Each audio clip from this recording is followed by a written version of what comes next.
Hi, welcome to Pauline's Real Estate Corner. My name is Pauline Young. I'm going to discuss the advantage of a buyer's agent. First, I want to start out by explaining the buyer's agent purpose is to represent the interests of the buyer. So the buyer's agent is total loyalties are to the buyer. So anything that the buyer does not want discussed with the other side, the other party, your buyer's agent is going to make sure that that's kept confidential. And they're going to negotiate on behalf of the contract, on behalf of you, in such a way that's going to benefit you as the buyers. So it's very important to get a buyer's agent, because if you were to go to a listing agent that represents the seller, the listing agent's total loyalties or fiduciary duties are to the seller. They are not required to look out for your interests. So if you think about it, you'd want to have a buyer's agent because they're going to be representing you exclusively. And the only way that they can represent you exclusively is through a written buyer agency agreement. In that buyer agency's agreement, that will give you a disclosure that this agent is representing you in that capacity.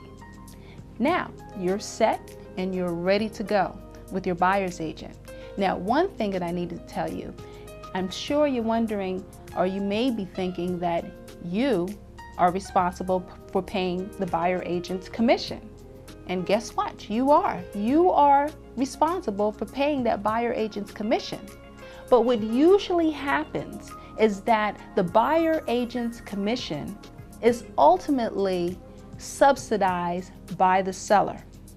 And how that's subsidized is that the listing agent who sits down with the seller, they'll come to an agreement of what the commission is.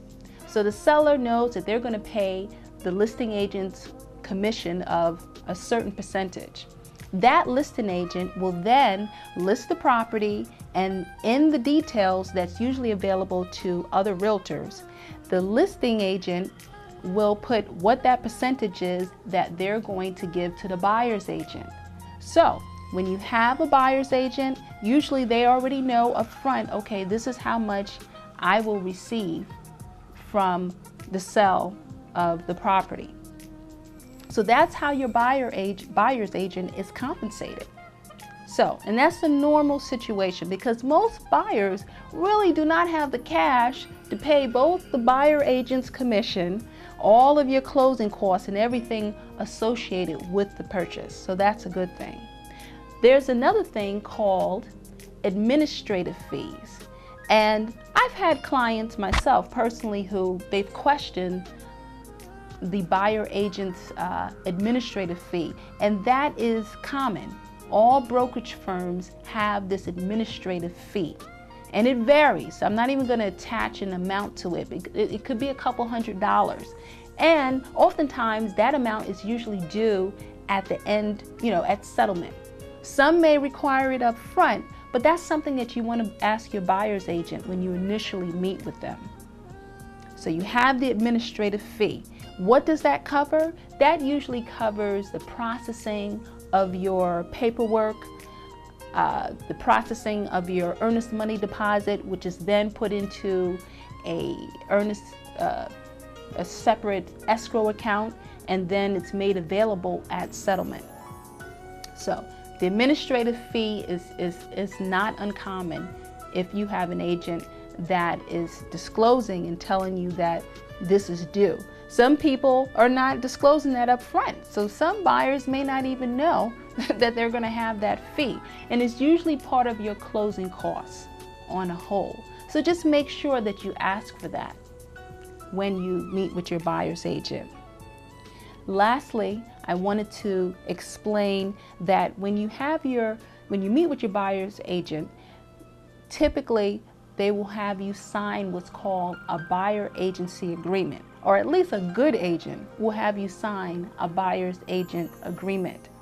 And in this agreement, you have to read the terms. It may vary. A lot of times you can cancel the contract if you're not satisfied with the services from your buyer's agent. But a lot of times this buyer agent's agreement protects the buyer's agent.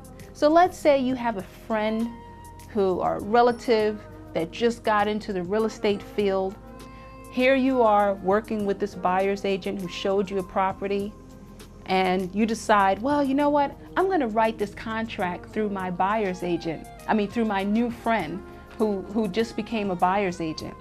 That buyer's agent would have a claim at the commissions board against the other agent who you're now working with, because they began procuring cause, which is called the chain of events that led to this client purchasing the property, led to you purchasing the property.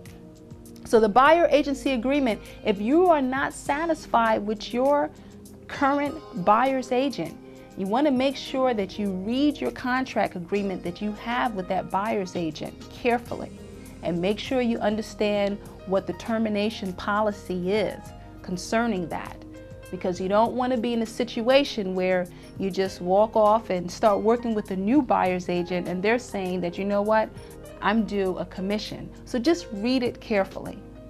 It's a great benefit to have a buyer's agent. It's like having an attorney that's going to fight for you to make sure that you can get the best deal possible out there.